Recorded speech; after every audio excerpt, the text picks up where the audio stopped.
Muy bien.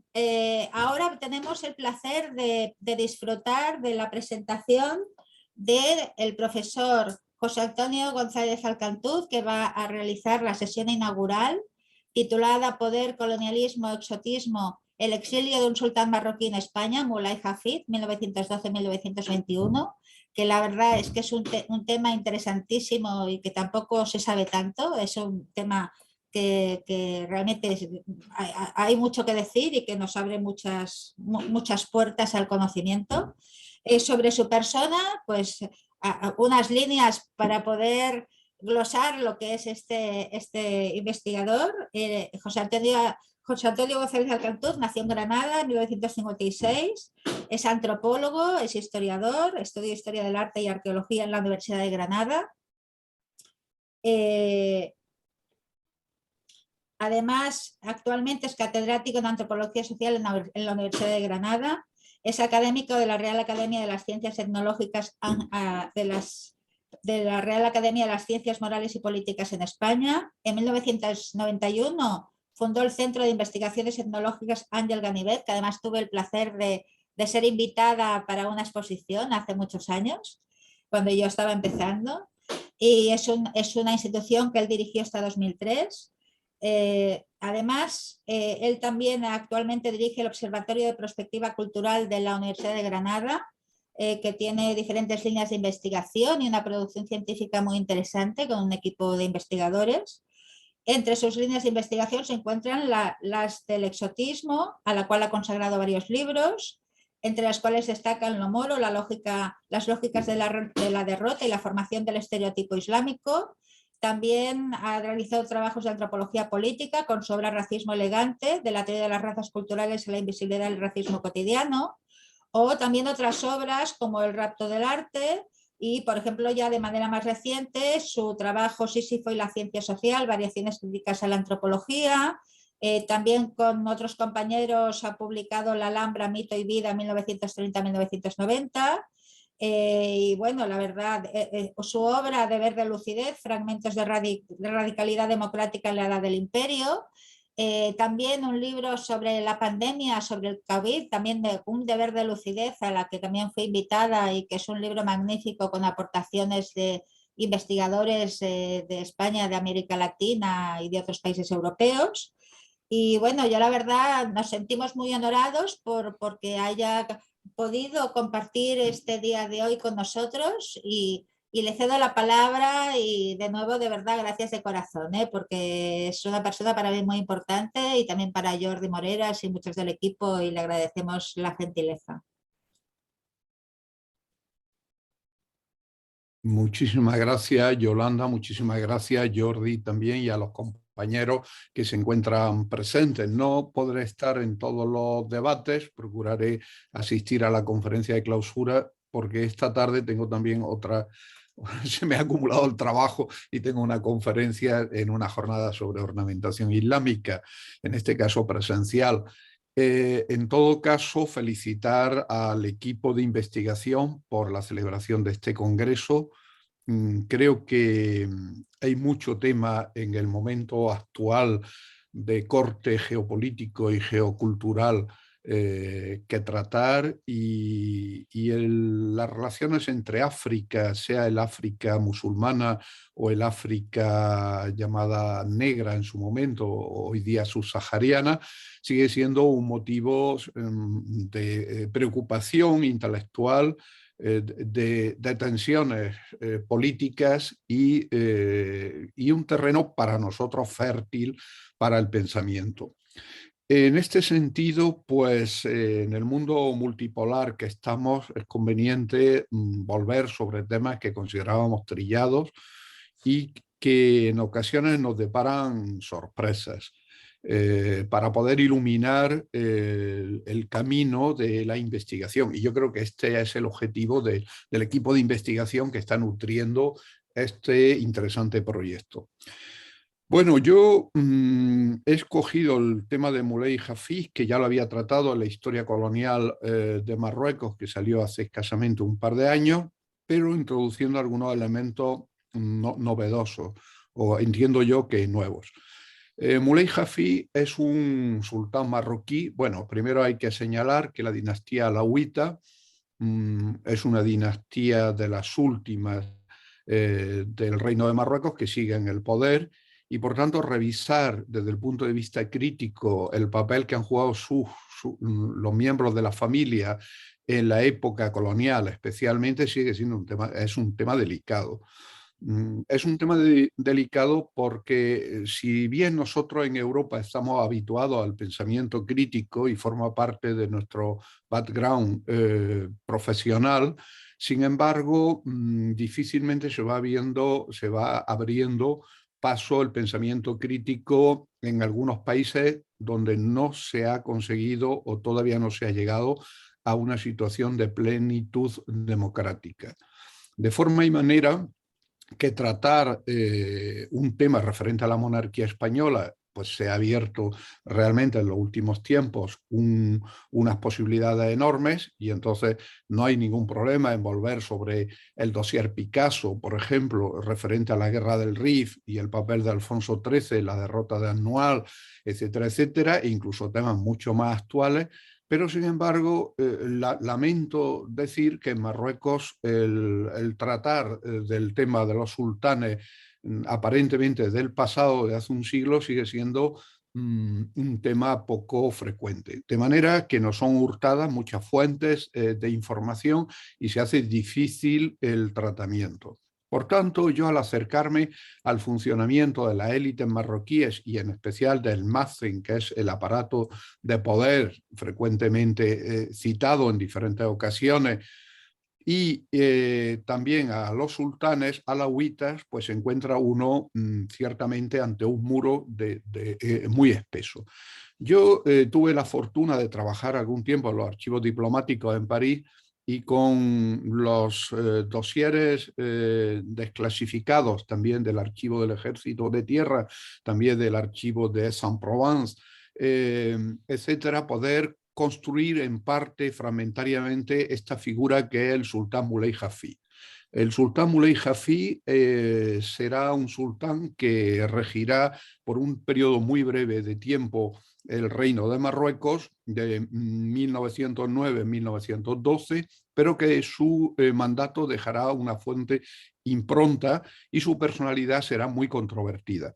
La singularidad que presenta Moulay Hafid es que Moulay Hafid es un sultán que se va a exiliar en España, cosa notable, porque no solía ser un destino, una España en una cierta decadencia política, sobre todo en el terreno colonial, pues no solía ser un destino frecuente. De tal manera que la novedad de este sultán, que dejó una impronta fuerte por motivos que luego veremos, y también que se exiliara en España, pues me parecía un asunto realmente importante.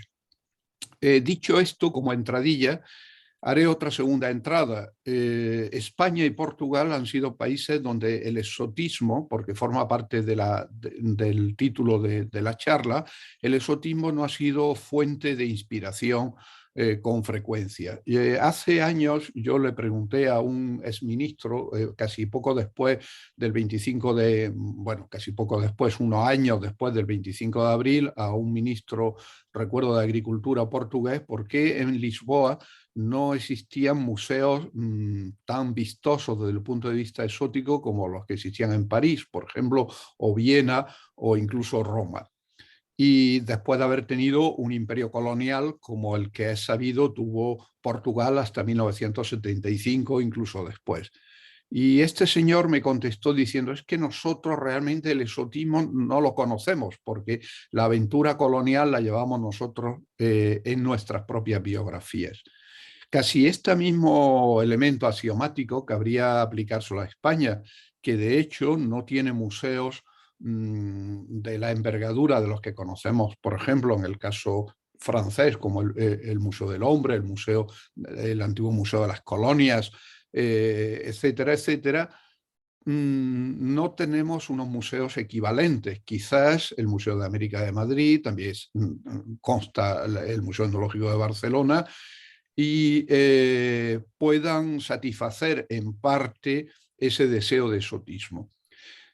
Podríamos señalar que la constitución del exotismo exige una pulsión literaria y estética que no estaba presente en los países ibéricos, probablemente en este tiempo, donde ya había también un cierto retardo literario.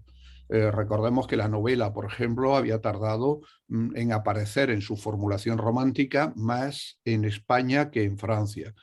También hay quien dice, se lo oí decir a Pepe Álvarez Junco, que la verdadera generación romántica en España no fue la de 1830, 1840, sino que fue la generación del 98. Apreciación con la que yo coincido. Es decir, que esta especie de retardo de orden literario y estético en diferentes dominios pues hizo probablemente que, y también el hecho de que el sistema colonial fuese un sistema colonial basado en la conquista de América en el siglo XVI, hizo que el mecanismo del exotismo, es decir, la apreciación del otro desde el punto de vista antropológico y estético, no se produjese en España como se produjo en otros países centroeuropeos y señaladamente Francia. Ocurriría igual algo parecido con el orientalismo. De manera que a pesar de tener una fuerte presencia de monumentalidad de la época de Al-Ándalus en la península ibérica, el orientalismo como categoría estética tuvo sus primeros desarrollos fuera de la península y esta se convirtió en cierta manera pues, en un elemento, en un reducto subalterno al pensamiento orientalista inicial. Todo esto, en cierta manera, también determina la política, aunque parecen mecanismos estético-antropológicos solamente, determina el hecho político y la apreciación del sistema de colonización como se podría concebir. Bien, dicho lo cual, pues también hay que señalar, en tercer lugar, cómo se acercó España en particular, que es la potencia, cómo interviene en Marruecos. Bueno, la conferencia de Algeciras de 1906 se celebró en territorio peninsular en Algeciras debido a que no se podía hacer en Tánger por los peligros que entrañaba. Pero allí en el reparto el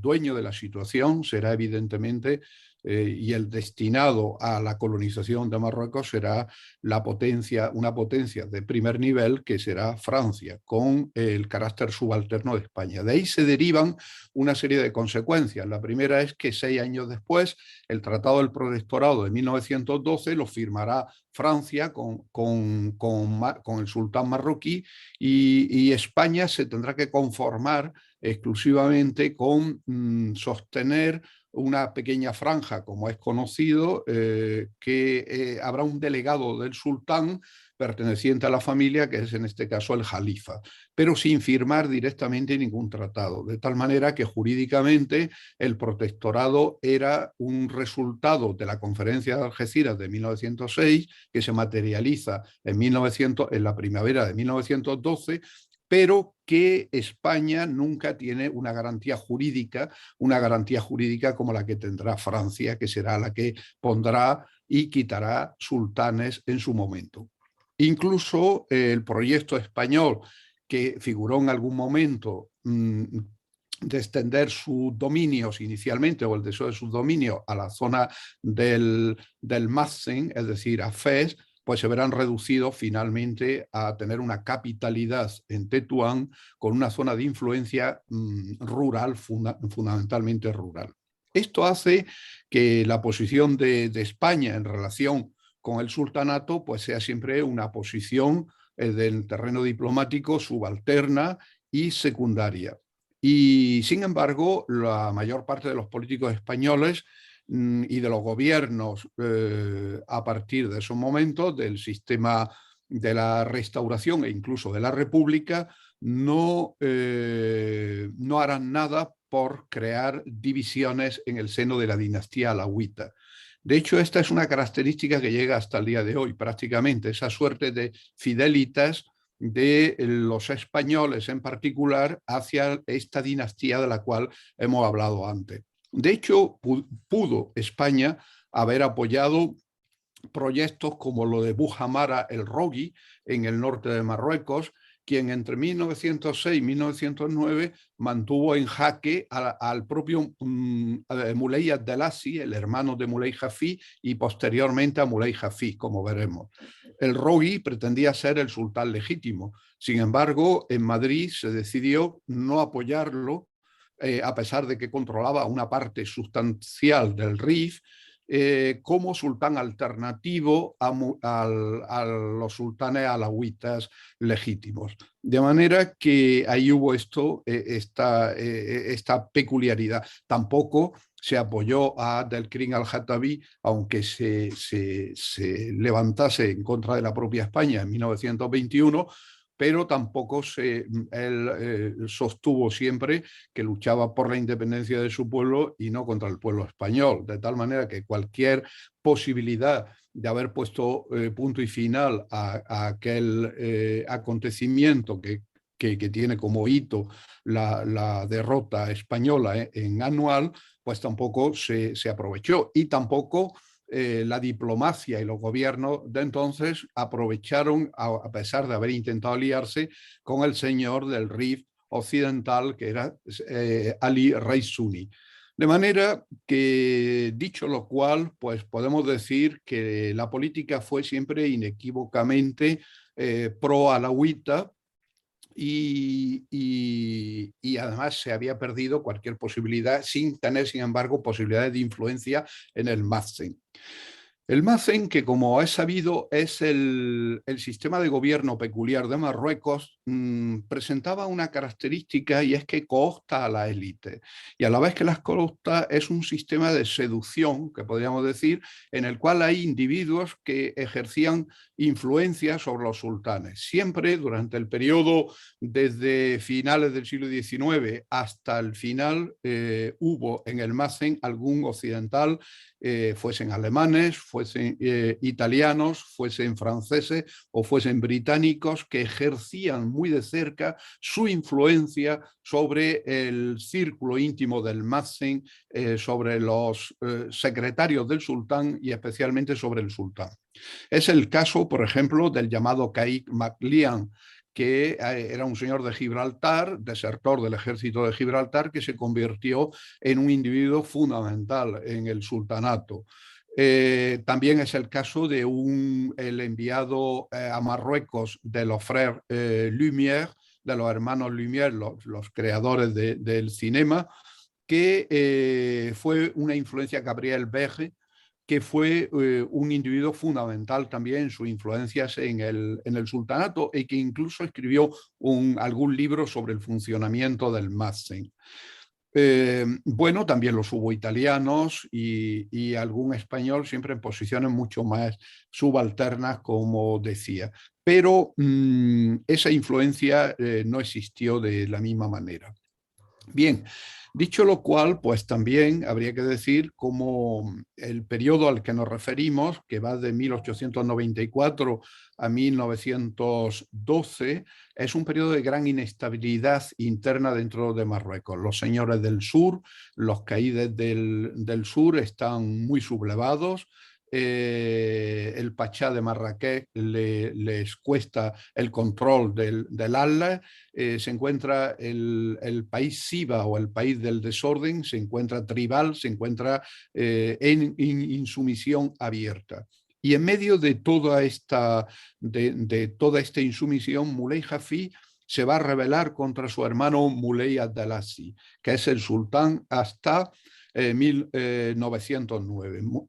Muley Abdelazi es un tipo, luego pondré algunas imágenes, es un tipo de buen plante físico, discreto, pero tiene un defecto, y es que está muy aficionado a las modernidades occidentales. De tal manera que la influencia de sus asesores occidentales, que le llevan todo tipo de bibelot, todo tipo de novedades, pues lo tiene muy distraído, y entre la población se ha extendido que está secuestrado por los cristianos, y que en realidad es un hombre que ha renunciado a la yihad, a la guerra santa. Entonces Muley Hafid, que se encuentra en Marrakech, aprovecha estas circunstancias para, apoyándose en el ejército de ocupación francés, marchar sobre Rabat y marchar sobre Fez para conquistar el poder. Hay que señalar que en ello cuenta con el apoyo de las cofradías y especialmente de algunas cofradías sufíes, las dirigidas por Al-Kitani, que luego él mismo ejecutará o mandará a asesinar, que le preparan el terreno para la entrada en Fez, que es la capital imperial. En Fez, cuando Muley Hafi necesita la Beja, es decir, la sumisión, sobre todo encabezada por los ulemas de la gran mezquita de Fez y la Karawiyin. Y Muley Hafi, una vez que tome el poder, no me detengo en los detalles, todo eso está en el libro que antes yo citaba, Historia Colonial de Marruecos, pues entonces entra en Marruecos y tiene que luchar contra un opositor muy peligroso porque tiene tentáculos dentro en el interior de Fez. Y tiene tentáculos y aliados que es el Rogui, el antes citado Rogui, que tiene su capitalidad en Zelouan, en el norte, y el cual llega incluso a amenazar Fez con conquistarla. No sabemos exactamente por qué, renuncia a conquistarla. Y finalmente, a mí lo que me interesa destacar es que Muley Hafiz, que hasta entonces tiene fama de santo varón y de persona muy versada en el Corán y por tanto con una cierta formación teológica, hay quien dice que no, que era un señor bastante inculto, pero estas son opiniones no contrastadas, sino derivadas de fuentes fundamentalmente hemerográficas. Lo que sí sabemos es que finalmente apresará al Rogui y lo someterá a un elemento de una crueldad inusitada. Esa crueldad consistirá en pasearlo dentro de Fez y a interrogarlo a él personalmente dentro de una jaula muy estrecha diseñada expresamente para humillarlo, dada su estrechez.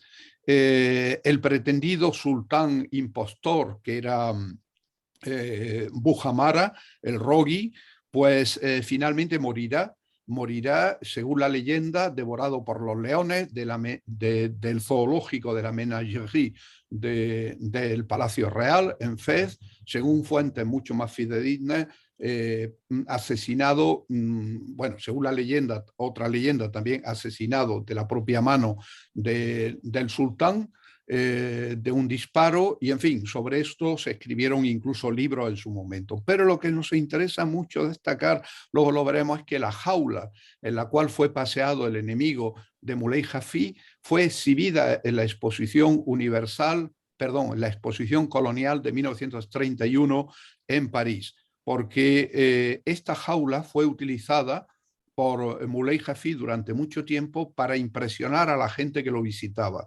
Los embajadores extranjeros y europeos especialmente, cuando se acercaban a su palacio, pues él los recibía con la jaula vacía ya al lado, para dejarles ver su poder que podríamos conceptuar despótico oriental, utilizando un viejo término utilizado en el siglo XVIII especialmente. Bueno, Muley Hafi es un hombre, como se puede observar, es un hombre que despliega una crueldad que tiene grandes antecedentes, no es el primero, y la segunda vez que muestra esa crueldad es con motivo de la firma del protectorado en Fez en 1912. En esos momentos, según los testimonios que yo he recabado, de orden archivístico y hemerográfico y literario, él va a promover en cierta forma un levantamiento porque no está de acuerdo con firmar. Él se ha sublevado contra su hermano por su debilidad frente a Europa y ahora él no puede firmar un tratado de protectorado que condiciona el futuro de Marruecos y por tanto del imperio.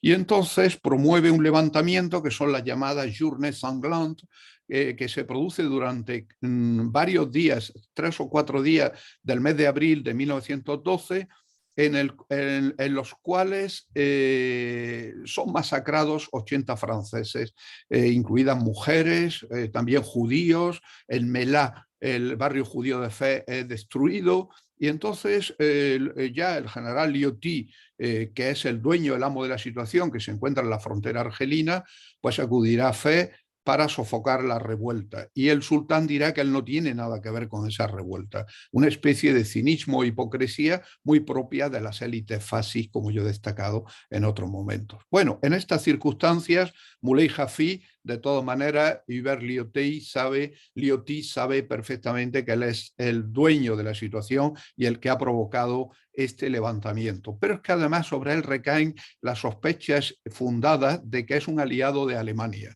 Alemania había quedado en el reparto colonial de 1906, había quedado muy herida porque fue la gran derrotada. Recordemos que durante la conferencia de Algeciras estuvo a punto de estallar la Primera Guerra Mundial, la que luego años después sería Primera Guerra Mundial, con una concentración de tropas en la frontera entre Francia y Alemania como consecuencia de las tensiones acumuladas por el reparto colonial. Alemania, que lo único que pretendía era no ocupar Marruecos, sino simplemente el régimen de puerta abierta, es decir, de libre comercio, porque sabía que su economía iba a derrotar a las otras economías occidentales en el terreno en el terreno económico, de la calidad y la baratura de sus productos. Por tanto, no pretendían, en principio, los consejeros alemanes ocupar Marruecos, sino mantener el régimen de puertas abiertas. Fueron derrotados y se impuso la teoría de la ocupación, que era la misma que había desarrollado Francia en Argelia y en Túnez, pero que ahora se haría bajo otro dictado, que es el dictado del gobierno indirecto, porque la política de asimilación no había dado un resultado favorable en Argelia, especialmente. Bien, Alemania, por tanto, había quedado en mal lugar y además se encontraba podemos decir, un irredentismo alemán sobre la cuestión marroquí. Entonces habían intentado utilizar esas influencias sobre el sultán para recuperar el terreno perdido. Y los franceses entendían que el sultán Moulay Hafid, oponiéndose al Tratado del Protectorado, era un aliado de Alemania y recibía subsidios de Alemania. Aquí está la base del exilio, de por qué Moulay Hafid no se exiliaría en Francia y se exilió en España. Y ya voy al núcleo de mi argumentación. Moulay Hafid, en lugar de exiliarse como su hermano Moulay Abdelaziz, que él había depuesto en Francia, donde vivía una vida regalada, protegido por la República, él se refugiará después del inevitable paso por Tánger, que era la ciudad de los exilios, de los sultanes, de los visires y de todos los cargos que caían en desgracia, acabará exiliándose en España, donde vivirá 10 años, casi 10 años, entre 9 y 10 años de exilio. Durante ese periodo de exilio en España, los gobiernos españoles tampoco sabían muy bien qué hacer con el sultán depuesto. Y aquí viene esa singularidad. Mientras que geoestratégicamente Francia quería tener a los sultanes en su poder, y especialmente aquí vendrá toda una serie de tensiones entre los gobiernos españoles y los gobiernos franceses de la época, porque Francia no estará de acuerdo con que el sultán Moulay Hafid se exilie en España. Bien, las maneras de presión sobre Moulay Hafid fueron muy diversas. Desde 1912 hasta 1921 fueron muy diversas. Por un lado, el general Lioty le expropió sus bienes y su hermano, que será el nuevo sultán, Moulay Youssef, le retendrán, más que expropiarle, le retendrán sus bienes. De manera que cuando se exilie no tendrá recursos.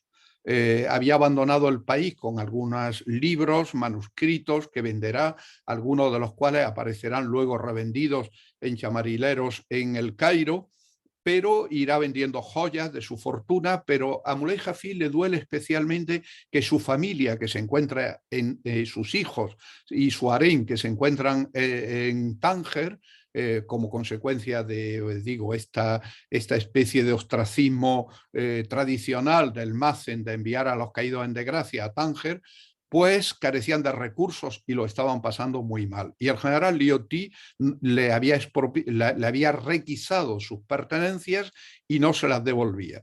Toda esta era una manera por la cual el general Lioty, que dicho sea de paso era un gran amigo, entre comillas, del rey Alfonso XIII, pues ejercía la presión para evitar que Muley Hafiz, o para conseguir que Muley Hafiz saliese de España y se entregase a Francia y siguiese el curso de su exilio en Francia, donde sería controlado perfectamente por la República Francesa. Muley Hafiz, ¿de dónde obtuvo durante esos años de exilio en España sus recursos? Fundamentalmente de Alemania, de Turquía y de algunos prestamistas españoles. Bien, hubo gente que eran francófilos, como el conde de Romanones, que intentaron en todo momento que Muley Hafiz se entregase a Francia para intentar pacificar este campo de tensiones existente entre los gobiernos españoles, sobre todo durante la Primera Guerra Mundial, donde, como es bien sabido, España se mantuvo neutral. Entonces, durante todo ese periodo de la Primera Guerra Mundial, Muley Hafiz pues, fue recibiendo y manifestó en numerosas ocasiones su adhesión al régimen prusiano y a Alemania, y también a Turquía. Es más, incluso ya en el terreno de los hechos concretos, se pensó en la restauración, en algún momento él intrigó para lograr su restauración como sultán en contra de su hermano Muley Yusef, que era absolutamente entregado a Francia en esos momentos, e incluso se habló de cosas tan rocambolescas como el desembarco en Melilla en un submarino alemán, el probable desembarco en Melilla en un submarino alemán de Muley Hafiz. No solamente tenía el apoyo de Alemania y Turquía, sino que también tenía el apoyo de algunas cofradías idrisitas, de algunas cofradías que no estaban de acuerdo con el régimen protectoral y entendían que Muley Hafiz se había tenido que exiliar porque había firmado el Tratado del Protectorado forzado y sin estar de acuerdo absolutamente con la firma de ese tratado, prueba de lo cual es que se había llevado incluso el sello imperial con él para que no se pudiese, o lo había destruido para que no se pudiese volver a utilizar. En todo ese periodo de tiempo, ¿qué es lo que hace Muley Hafiz en España?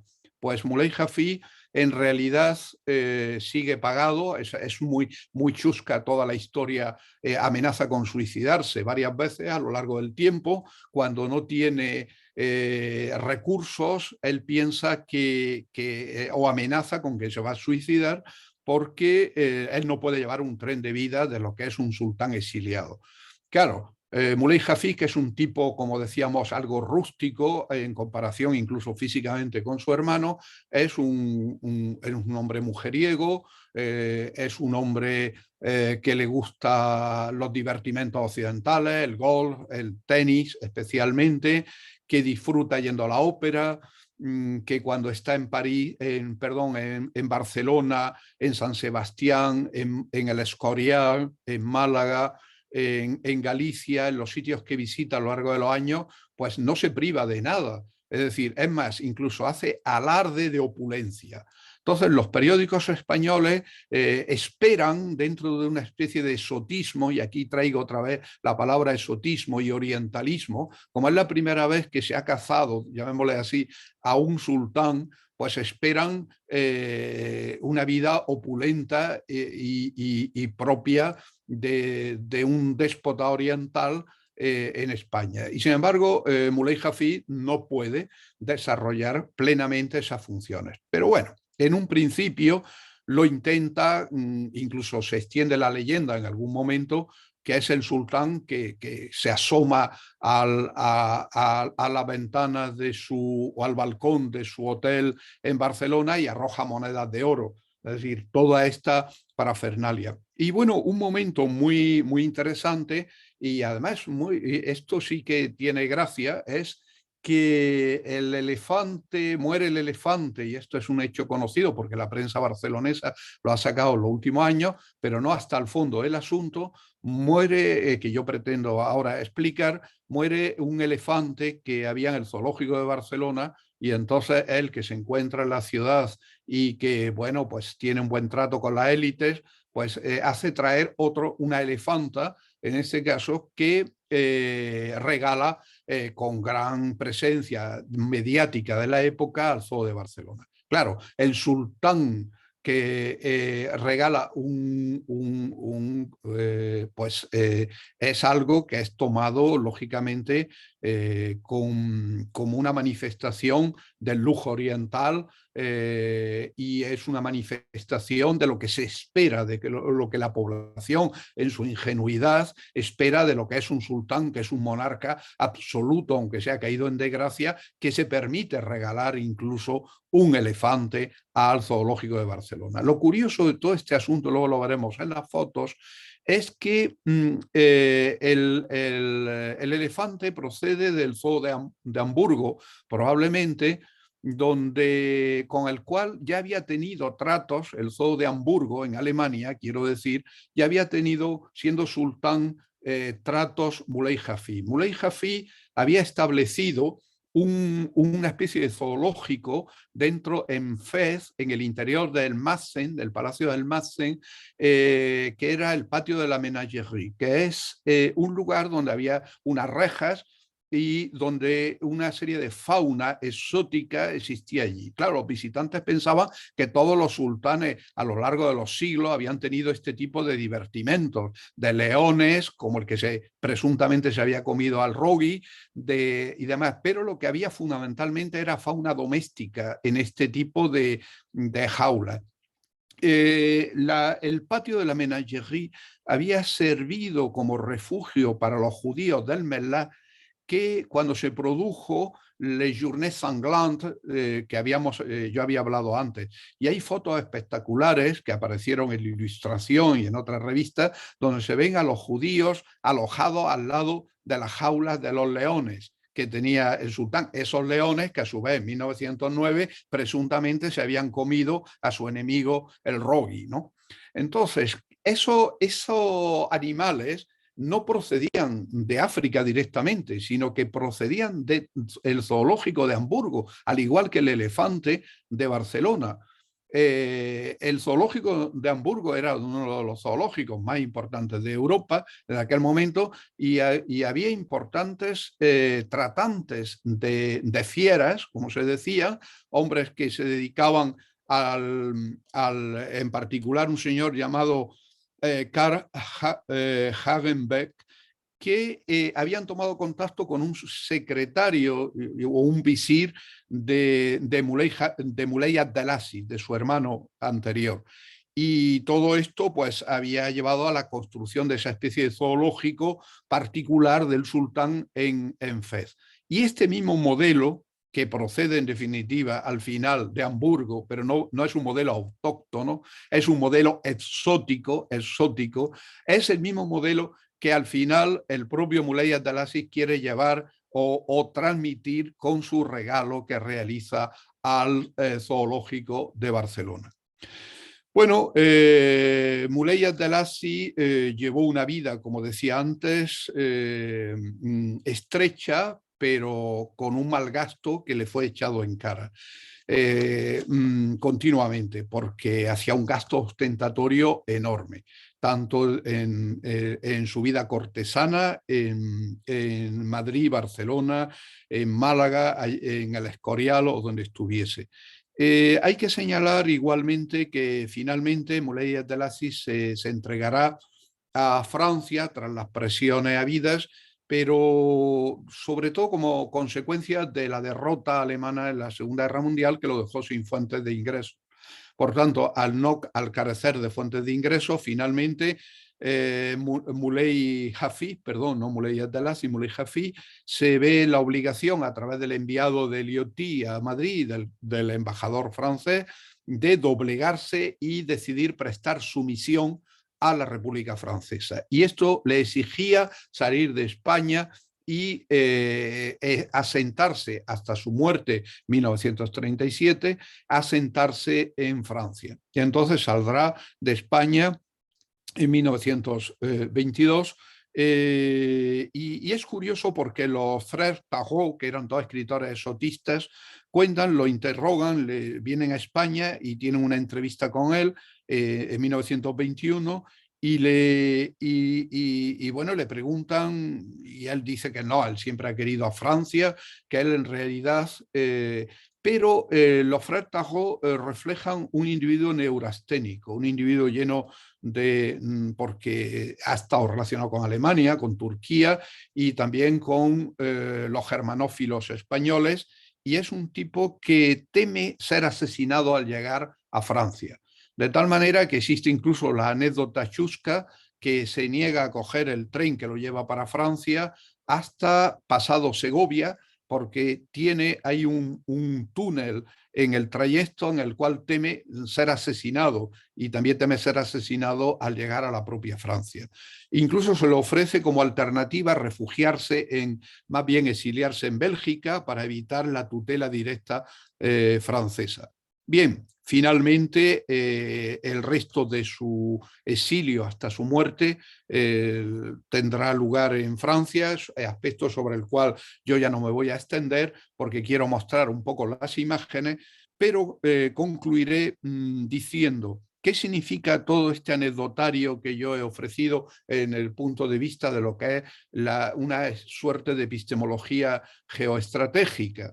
Quiere decir sencillamente que pone de manifiesto el papel subalterno que siempre hemos imaginado que ocupaba España, tanto en la conferencia de 1906 como el reparto protectoral en Marruecos, que en los momentos en que los gobiernos de turno españoles ibéricos, podían haber manipulado de alguna forma el destino de la dinastía en Marruecos al tener como rehén por primera vez en su historia a este sultán, o haber tenido la posibilidad de haber apoyado a sultanes alternativos como el Rogui, Raid Suni o Abdelkrim. Sin embargo, se mantuvieron extremadamente pacatos y alejados de cualquier problemática. Algo que nos recuerda una vez más, que nos encontramos en una situación muy parecida, es decir, de ausencia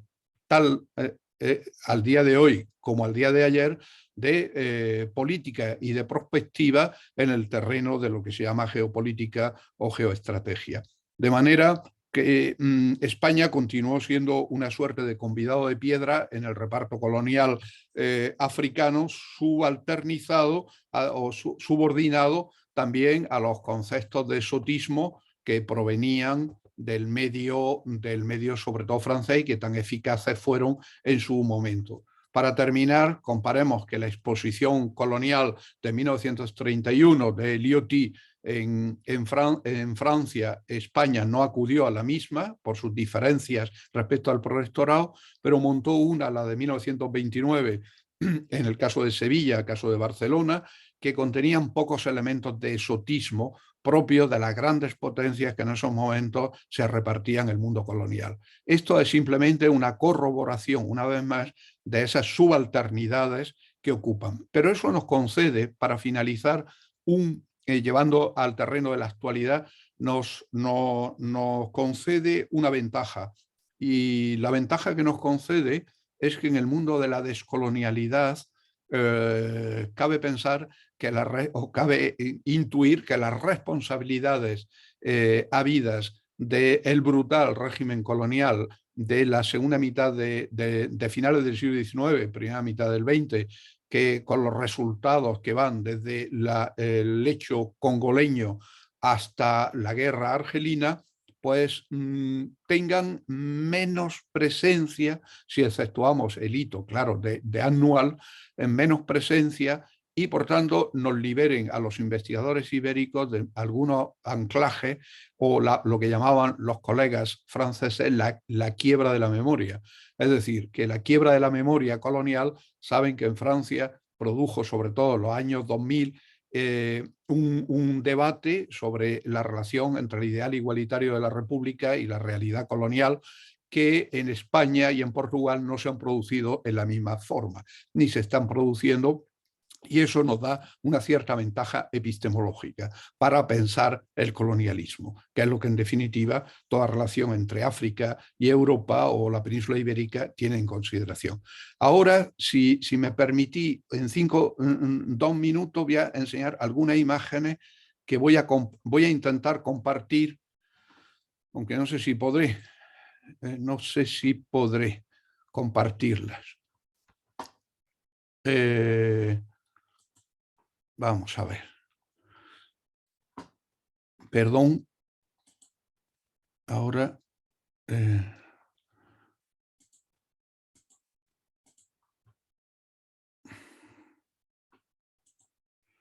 Es que en realidad ahora el que me he salido... Yolanda, ¿me oyes? Sí te oigo, sí. Y tienes Sí. la opción de compartir Vamos a ver, voy a compartir. Es que sí. quería que se viesen algunas imágenes.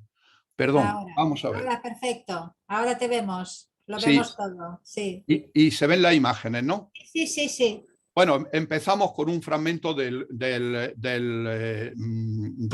libro de bosquejos de Delacroix, que es el primero que acude a Marruecos, como es sabido, con una intencionalidad artística, pero también hoy sabemos de espionaje. No me voy a extender sobre ello. Los sultanes como elemento de exotismo siempre están presentes, incluso como puede verse aquí en los afiches de propaganda colonial. El sultanato administraba muy bien el tiempo, entonces como ahora hacía esperar a los embajadores una enormidad y los sometía a una suerte de humillación, con lo cual había numerosas protestas diplomáticas. Aquí vemos Moulay Abdelaziz, el hermano que fue depuesto por Moulay Hafid, es un hombre en un retrato de Gabriel Berger, que antes he hablado, el enviado de los frères Lumière, y aquí vemos a nuestro personaje. Como se ve, es un hombre de aspecto rústico, que demostrará luego también en sus actos, ¿no? Esos actos que se le atribuyen de crueldad. Una imagen del Mazen con un desfile, el Palacio Imperial en Marruecos, también una imagen del Mazen donde hay una coincidencia entre militares franceses y élites de fesíes en un acto de condecoraciones. Después de 1912, de la revuelta de 1912. Aquí vemos uno de los actos en un grabado de Le Petit Parisien, en el cual asiste el sultán, que consiste en cortarle los miembros inferiores a un prisionero partidario del ROI y echarle alquitrán, o sea, una crueldad de las muchas que entonces se solían producir, y que en la historia actual marroquí todo se le echa la culpa al colonialismo. Entonces, de este tema no se puede hablar. Es decir, porque todo al final no era Moulay Abdelaziz ni sus secretarios, al final había otro sistema que era el sistema colonial, que era más violento. Bueno, eso es, como dicen hoy, materia opinable, ¿no? Aquí vemos a Abu Hamara, también una grabación de Le Petit Parisien, el candidato a sultán, encerrado en la jaula. Esta es la jaula real, es una foto. La diseñó expresamente, parece, para que fuese pequeña y por tanto humillarlo. Y aquí vemos la jaula en el lado izquierdo de la fotografía, expuesta en la exposición colonial de 1931. Se expuso allí para que se supiese de alguna manera la demostración también de la crueldad que se gastaban, porque esto era un discurso, lógicamente, que venía muy bien al protectorado francés, en este caso particular. Aquí vemos otra vez a Moulay Hafid, y aquí vemos un elefante que podría parecer la elefanta Julia que acabó en el Zoo de Barcelona, pero que es una visión distinta, es un elefante en el Zoo de Hamburgo, del cual pues procederían todos estos. Bueno, Moulay Hafid, Bien, uno de los hechos más luctuosos, también junto con lo de Bujamara, del mandato de Muley Hafid, fue la matanza de franceses. Muchos de estos fueron masacrados, estaban reunidos un par de días antes en las afueras de Tánger y fueron masacrados por la población. La población es citada al parecer por el propio sultán, en un acto que podríamos llamar pues, anticolonial por un lado, pero xenófobo por otro lado. De hecho, en las historias que ha publicado el Instituto Real de Marruecos se pasa sobre este tema de puntillas. Realmente no se le dedica ni una línea, porque es un acto que podríamos llamar vergonzoso en cierta forma. Y bueno, una postal de la época con los soldados. Y aquí vemos la menagerie que nosotros hablamos. Son niños judíos refugiados en la menagerie después de la matanza anterior. Los judíos eran objeto de esto, y detrás están las jaulas con los leones. Esto que podría, y aquí los vemos, los judíos, algunos viviendo dentro de la jaula, porque algunas estaban vacías, como puede imaginarse. Aquí los vemos también, los judíos refugiados, murieron muchos y el Melá fue destruido. Todavía en Israel se han publicado libros donde se recuerdan. Yo pregunté también en la pequeña comunidad judía de fe y no quieren hablar, pero sí los judíos israelíes de Israel sobre estas jornadas. Y aquí vemos los occidentales cuando se llevan, probablemente debe ser alguna partida que fuese llevada a la menagería, al zoológico del sultán. Este ya lo habíamos visto.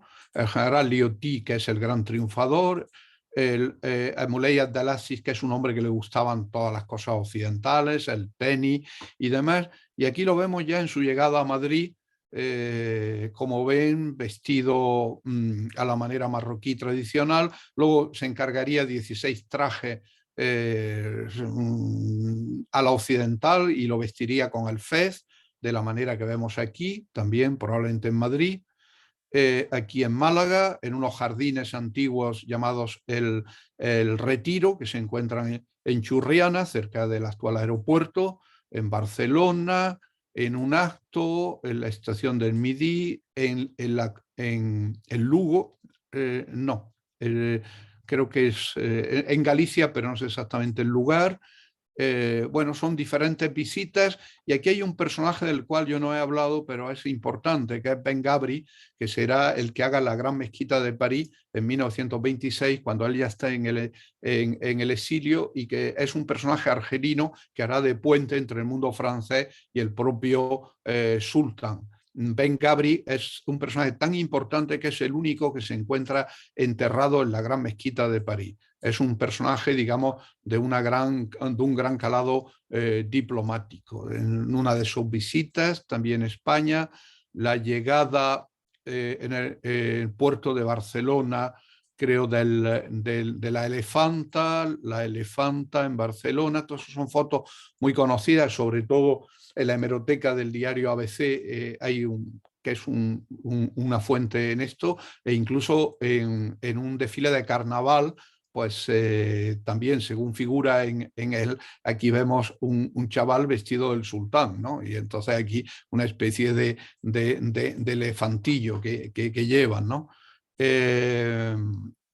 Muley Abdelaziz finalmente se exilia, como dijimos, obligado por las circunstancias en Francia, donde sigue llevando los siguientes años, los 15 siguientes años de su vida, ya lleva una vida donde cualquier veleidad de restauración de su mandato se acaba, y se dedica a llevar una vida quizás más discreta, pero no exenta también de ciertas atracciones, como es esta, es una visita a la Casa Pathé del cinematógrafo, donde era muy aficionado, se había aficionado mucho al cine, lo mismo que su hermano, debido a la presencia de este enviado, Gabriel Berger, que había trabajado para los hermanos Lumière.